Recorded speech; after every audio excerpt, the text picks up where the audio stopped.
Namaskar. Good morning and a warm welcome to everybody for coming here despite this kind of weather. And thank you very much, Matajis, for selecting this particular hymn, Nirvana Shatkam, for today's meeting.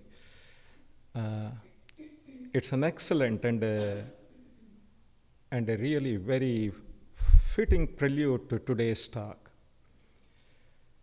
Time permitting, I have in mind to devote a few minutes to reflection and meditation on these wonderful stanzas at the end of the talk. Because, as you'll see, both share the same theme.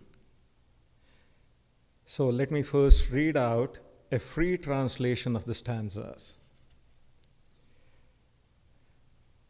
Om, I am neither mind nor intelligence, nor ego nor thought, neither the ears nor the tongue, nor the senses of smell and sight, neither space nor earth, nor fire nor air. I am the soul of awareness and bliss. I am Shiva, I am Shiva. I am neither the prana nor the 5 vital airs, neither the 7 elements of the body nor its 5 sheaths, nor tongue, nor hands, nor feet, nor other organs of action. I am the soul of awareness and bliss. I am Shiva, I am Shiva. Neither loathing nor liking, greed nor delusion have I. Nothing of pride or envy, of dharma or purpose, of desire or liberation. I am the soul of awareness and bliss. I am Shiva, I am Shiva. Nothing of virtue and vice, none of pleasure and pain, of mantra or sacred place, of Vedas or sacrifice. I do not know.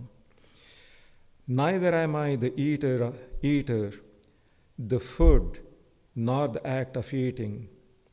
I am the soul of awareness and bliss. I am Shiva, I am Shiva.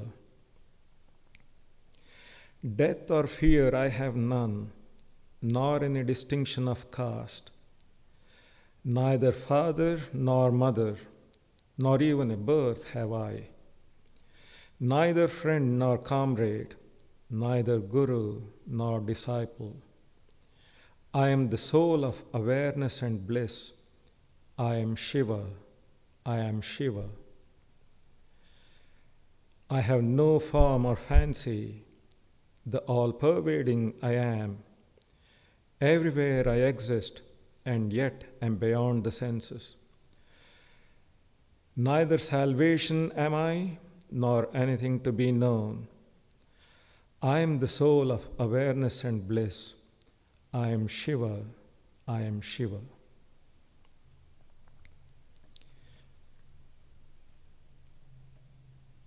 In this talk and my next, we are going to discuss a very important and well-known method of Vedanta, a method by which a seeker of truth realizes the illusory nature of the phenomenal world and arrives at the knowledge of Brahman.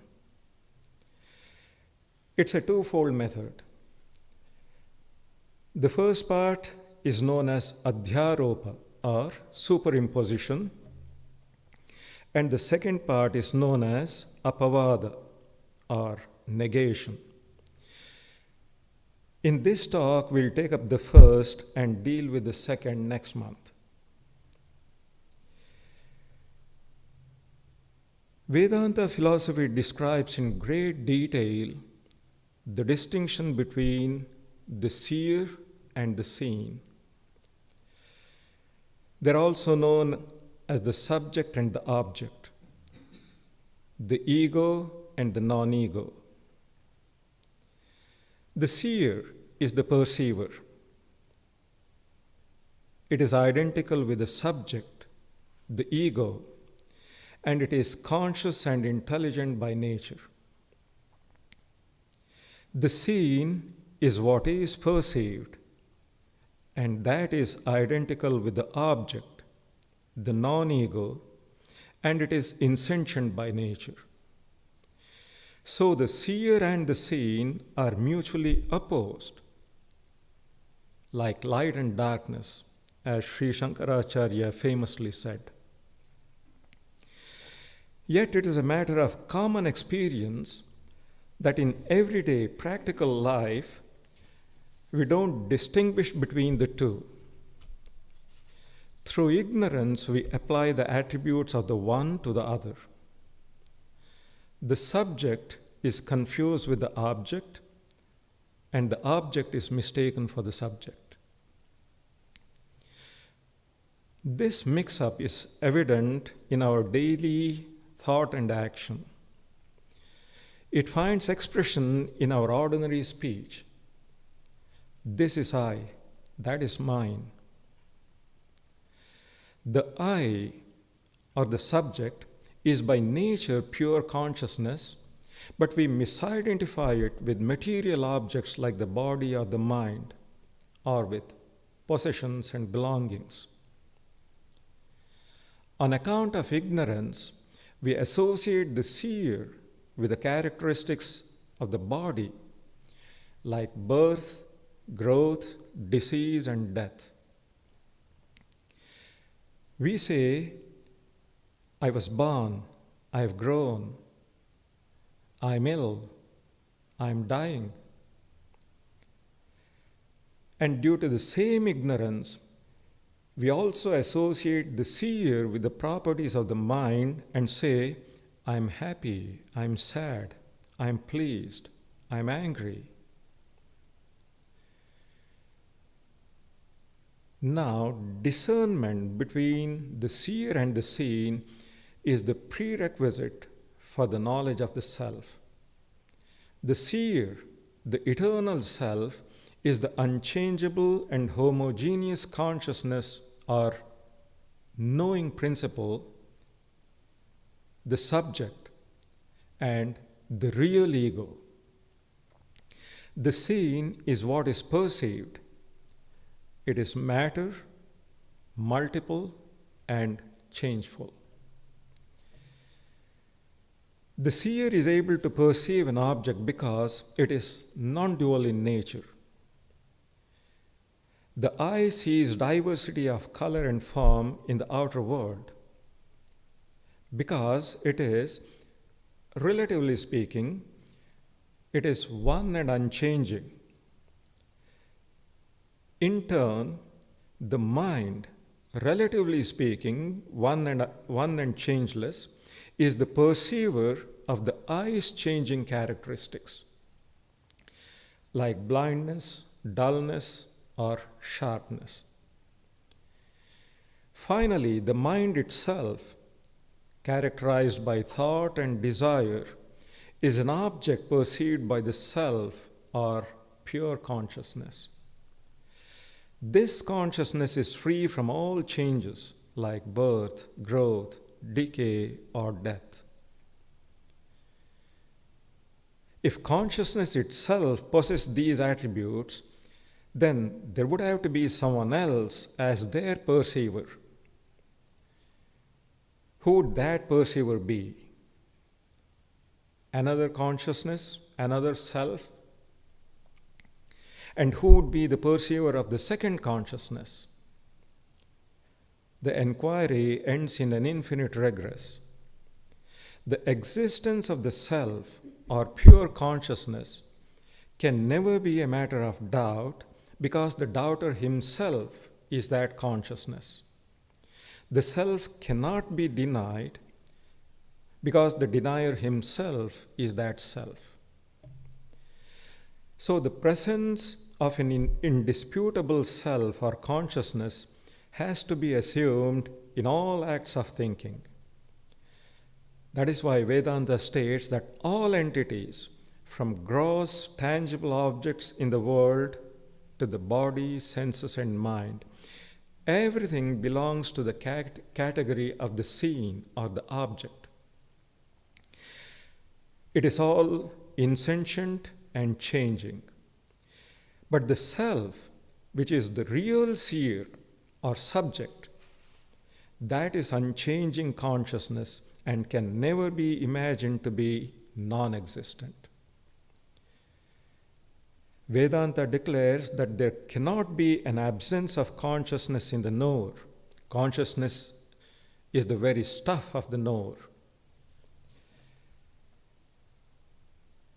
Now, the method by which a Vedantin realizes the illusory nature of the phenomenal world is called superimposition, and that by which one rids oneself of this illusion and arrives at the knowledge of Brahman is called negation, Adhyāropa and apavāda. Superimposition explains how, because of ignorance, one thing appears as another and the properties of the one are wrongly applied to the other. For example, the idea of a snake is falsely superimposed on a piece of rope, and the characteristics of the snake are seen in the rope. In the same manner, the idea of body, senses, and mind, which are not the self, is falsely superimposed upon the self. As a result, the self, which is pure consciousness, appears as a phenomenal being subject to various limitations of the physical world.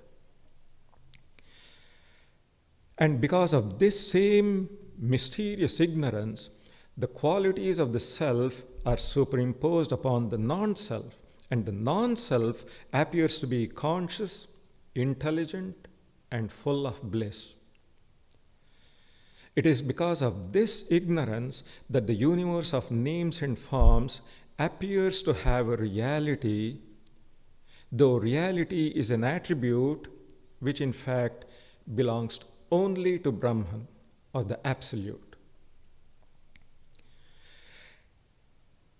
And then, negation is a method by which one negates the attributes wrongly superimposed on a thing and realizes its true nature.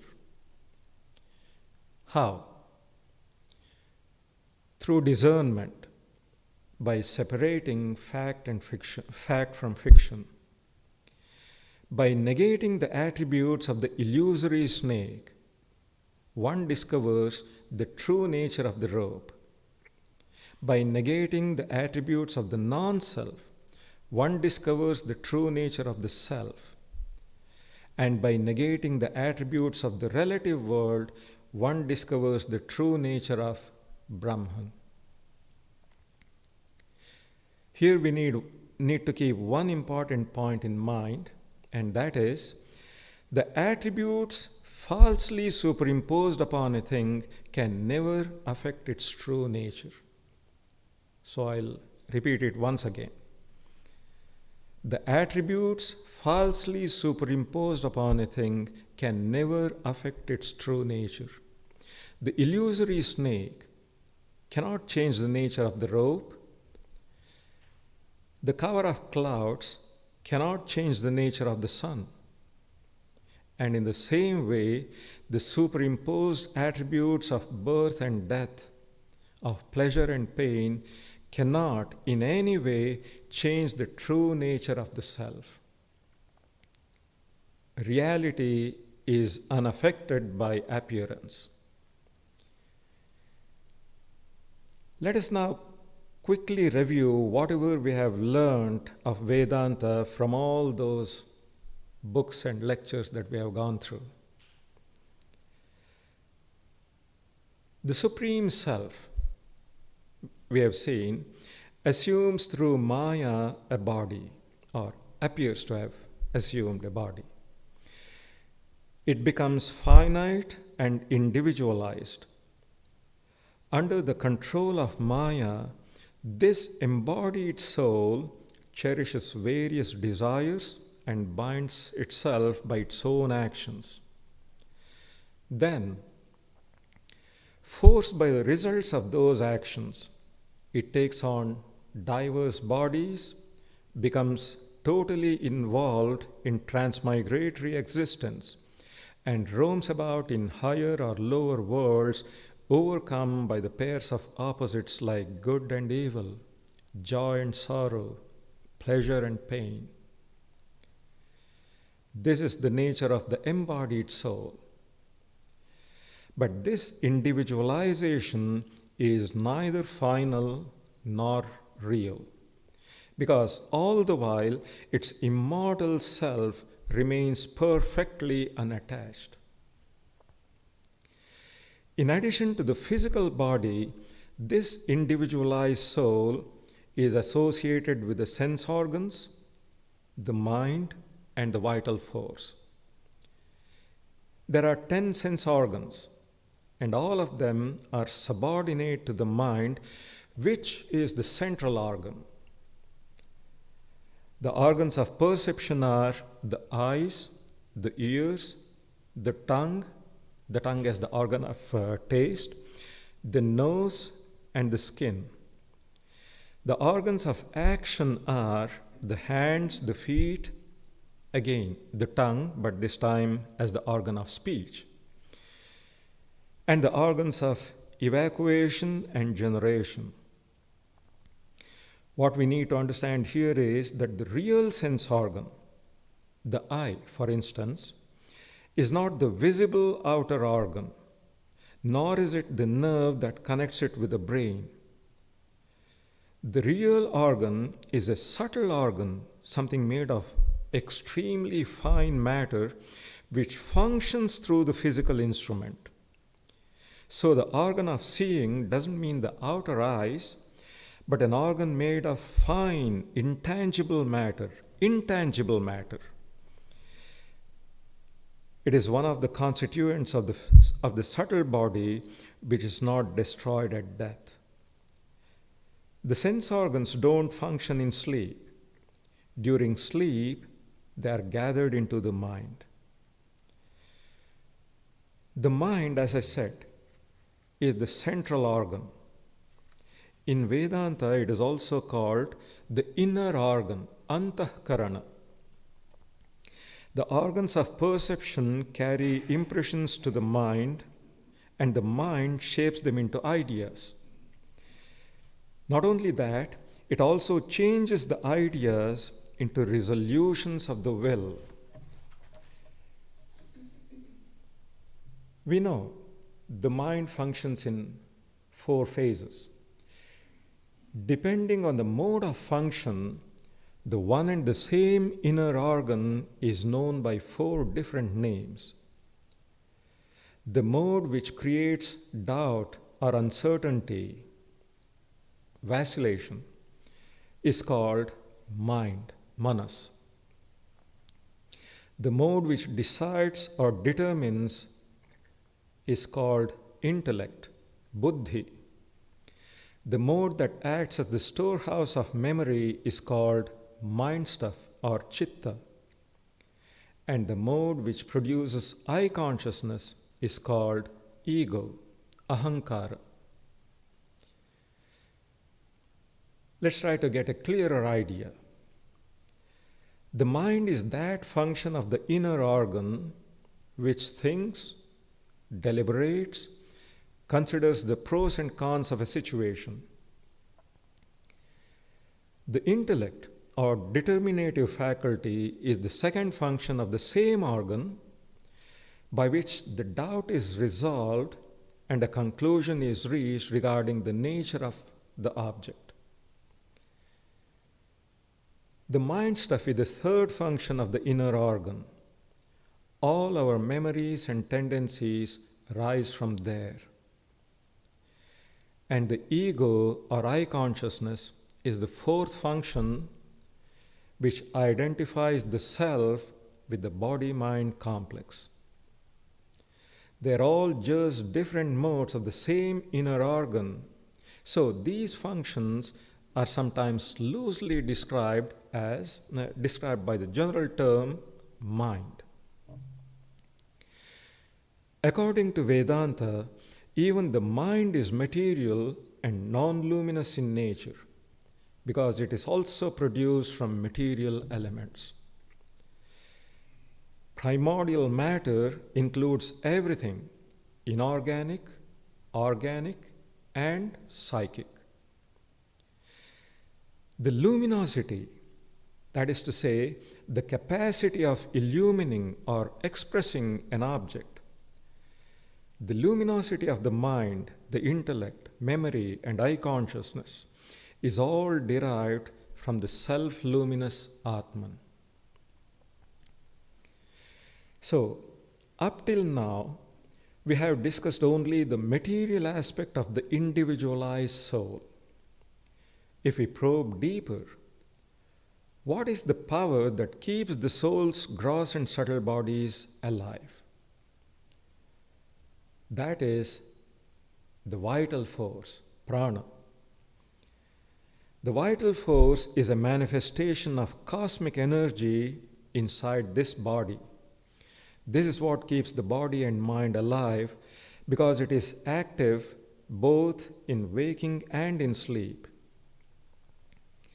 The body, the sense organs, and the mind go to sleep at regular intervals, but not the vital force. It is always awake, always active. This vital force also has 5 separate functions. Breathing, or prana. Carrying downward unassimilated food and drink, apana. Pervading the body, vyana. Ejecting the contents of the stomach through the mouth, and conducting the soul from the body at the time of death, udana. And carrying nutrition to every part of the body, samana. So the 5 organs of action, the 5 organs of perception, the 5 vital forces, the mind, the intellect, the memory, and the ego. All these components make up the subtle body. And this subtle body accompanies the individual soul after death, when the gross physical body is destroyed. It is where all the impressions left by action, past and present, are stored, and this determines the nature of the new body and mind when the soul is reborn. In addition to the gross and the subtle bodies, the soul possesses another causal body. This functions during deep sleep. The nature of this causal body is described as unspecified ignorance. We'll come to this point again a little later. All the various experiences of the waking and dream states, thoughts and feelings, ideas and imaginations, memories and tendencies, all of it disappear into the undifferentiated consciousness associated with the causal body, and out of it they reappear. We may compare the subtle body to a tree and the causal body to the seed. Just as the tree exists in the seed where all its diversities stay in potential form, similarly, in deep sleep, the mind enters into a causal state where all its functions lie dormant and all its properties remain latent. The tree is involved in the seed and evolves out of it again. That is why we say the seed is the cause of the tree. In the same way, the mind subsides into the causal body and emerges out of it again. And that is why the causal body is known as such. So much about the threefold body. Vedanta also analyzes the non-self into 5 sheaths. The sheath of food, the sheath of the vital force, the sheath of the mind, the sheath of intelligence, and the sheath of bliss. They're called sheaths because, like a sheath covering an object, they cover the self. These sheaths are figuratively described as being one inside another. The sheath of food is the outermost, and the sheath of bliss is the innermost. The grosser sheath contains within it the finer, and the finer sheath permeates the grosser. This is important. The grosser sheath contains within it the finer, that is all, it is all being figuratively said. And the finer sheath permeates the grosser. So when it is said that the sheath of the vital force is inside the sheath of food, what is meant is that the vital sheath, which is finer than the physical sheath, permeates or infills it. The self is the finest entity, so it is inside all the sheaths and permeates them all. The light of the self shines through all the sheaths, though in varying degrees according to their density. Thus, the sheath of intelligence reveals more of the self's luminosity than the sheath of food. Because our ignorance is persistent and stubborn, we identify the self with one or more of these sheaths. But the teachers of Vedanta, the rishis and the acharyas, take considerable pains to describe their unreal, illusory nature and urge us spiritual seekers to negate them, to cultivate detachment from them. Only when that is done, that is to say, only when we cultivate total detachment towards them through discernment, only then is the true nature of the self revealed. So let us now try to understand a little more of the nature and characteristics of the different sheaths. First, the sheath of food is gross. It is the physical body. It is made of gross matter produced by the combination of gross elements. It consists of flesh, bones, blood, and such other physical ingredients. This body is dependent upon food for its survival. It can only live as long as it can assimilate that food. It is non-existent before birth and after death, and it is changeable in nature. Its existence is short-lived, and its qualities are temporary. So the body cannot be the self, though we ignorantly identify it with the self. As long as we cling to this false identification, we cannot go beyond death and enjoy the bliss of freedom, no matter how knowledgeable we may be in science or philosophy. But if the body is regarded as an instrument, then it can be a help to the self, just as a house is helpful to one who dwells in it, or a vehicle to its rider. With the help of the physical body, we can practice spiritual disciplines and rise above ignorance. And there lies its importance. Then, the sheath of the vital force is finer than the sheath of food.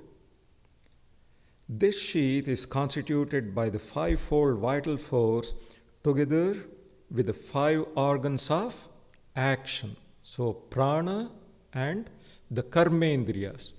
These make up the sheath of the vital force.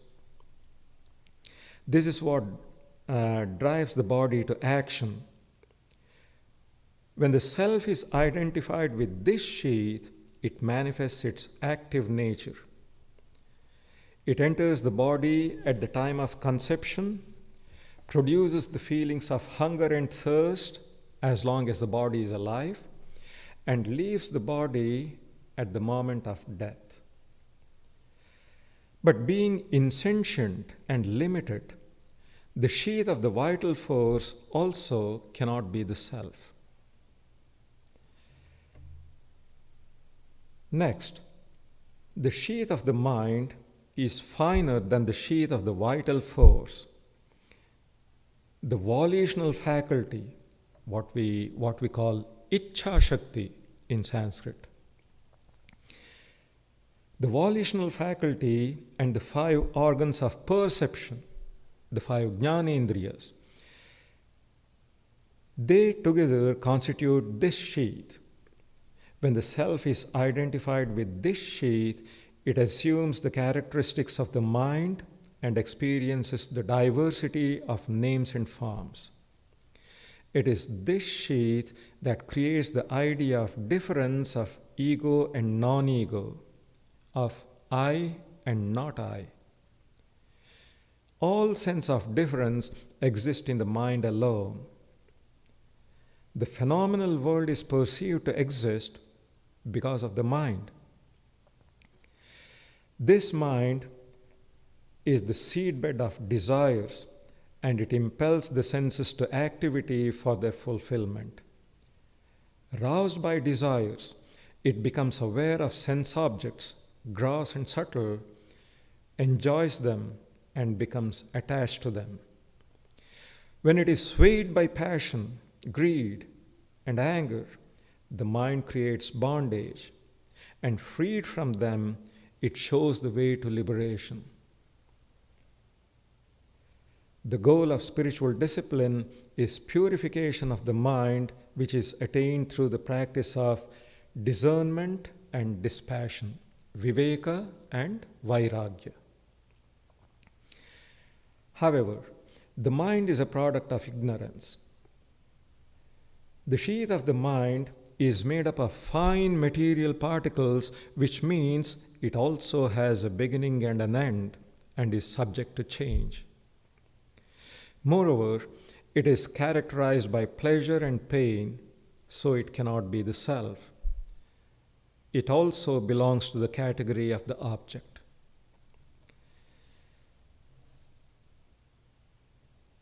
Then, the sheath of intelligence. This sheath is finer than the sheath of the mind.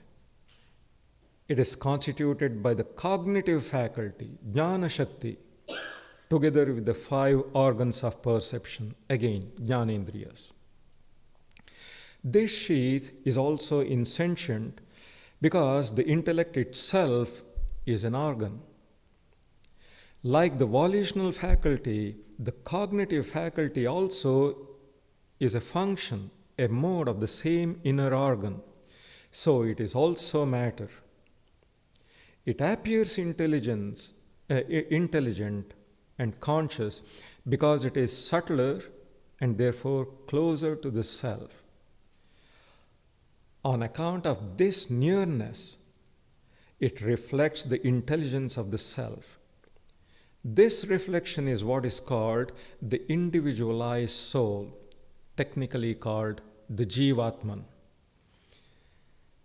In other words, when pure consciousness is limited by this sheath, it appears as the individualized soul or the phenomenal being whose chief characteristic is I consciousness.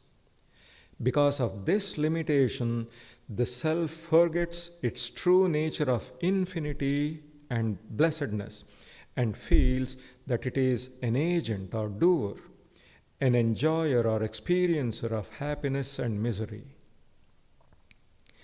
Subject to the law of karma, it assumes different bodies determined by the desires of previous incarnations and performs good and evil actions. And it is this soul that migrates from one body to another. So, when the self is identified with the sheath of intelligence, it appears to be a doer or enjoyer in the relative world, experiencing the good and evil of the phenomenal life. But it is through ignorance that individuality is superimposed on the indivisible self. When that ignorance is destroyed by right knowledge, all such notions as the individualization of the self and its birth and death cease, just as the dream ego functioning in sleep vanishes when the dreamer awakes.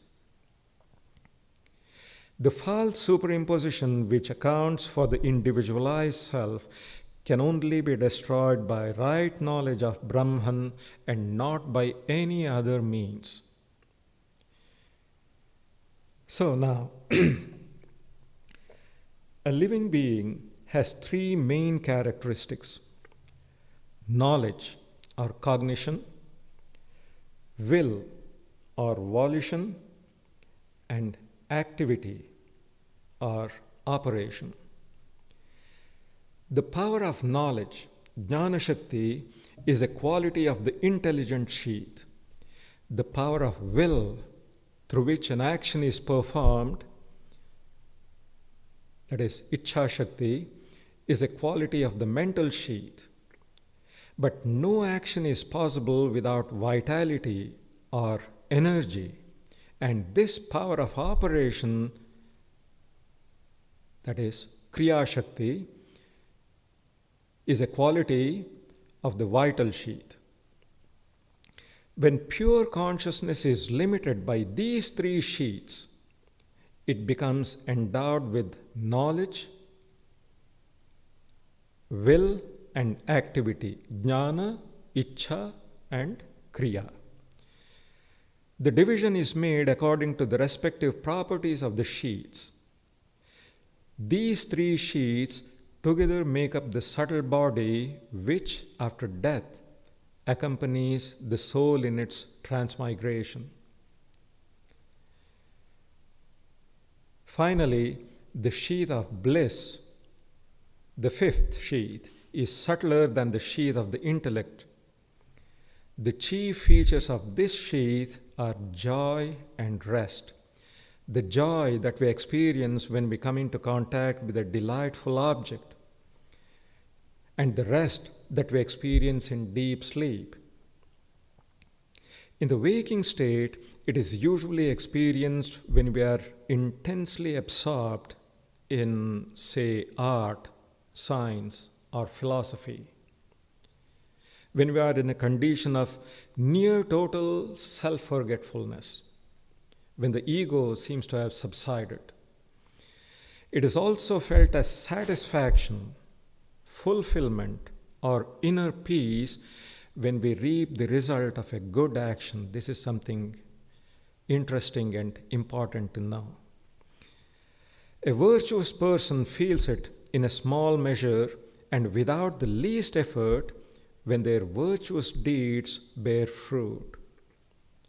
But even this bliss is caused by external factors and therefore subject to change.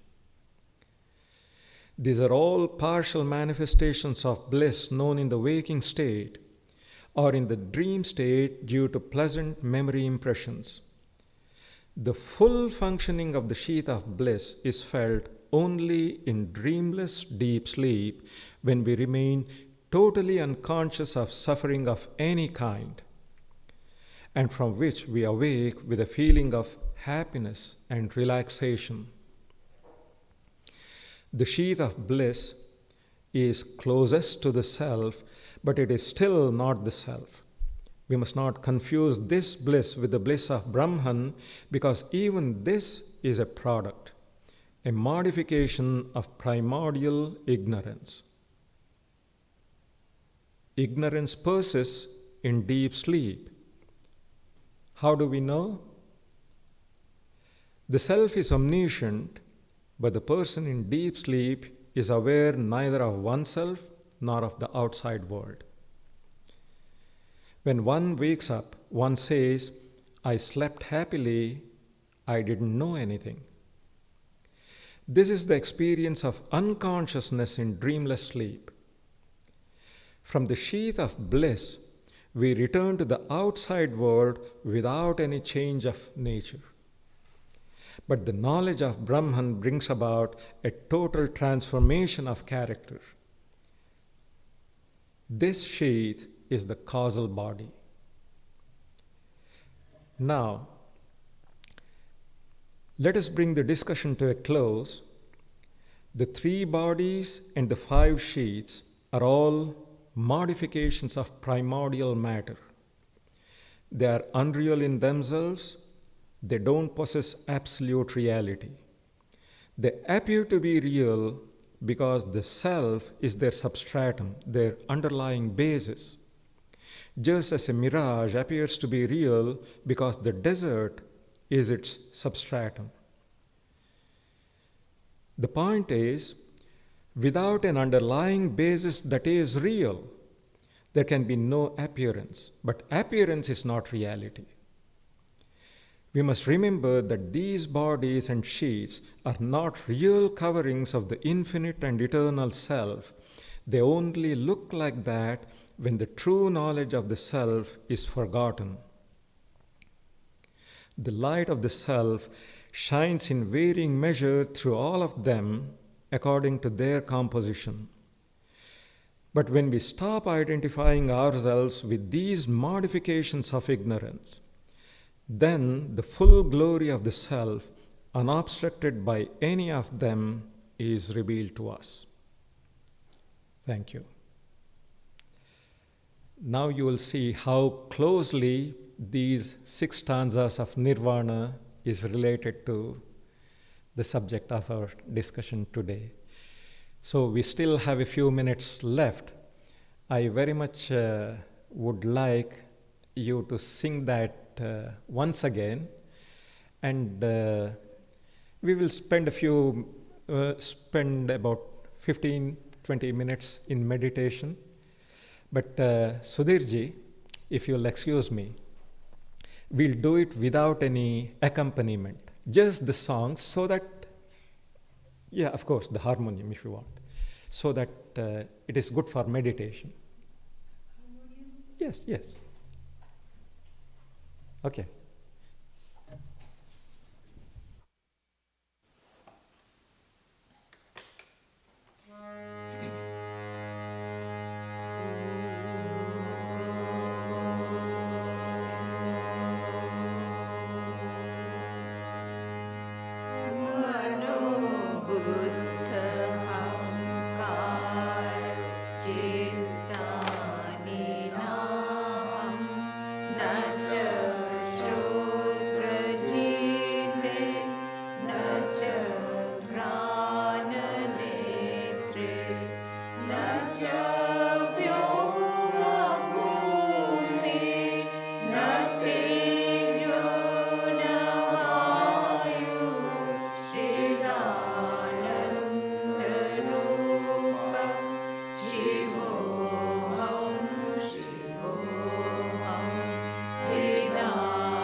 Guru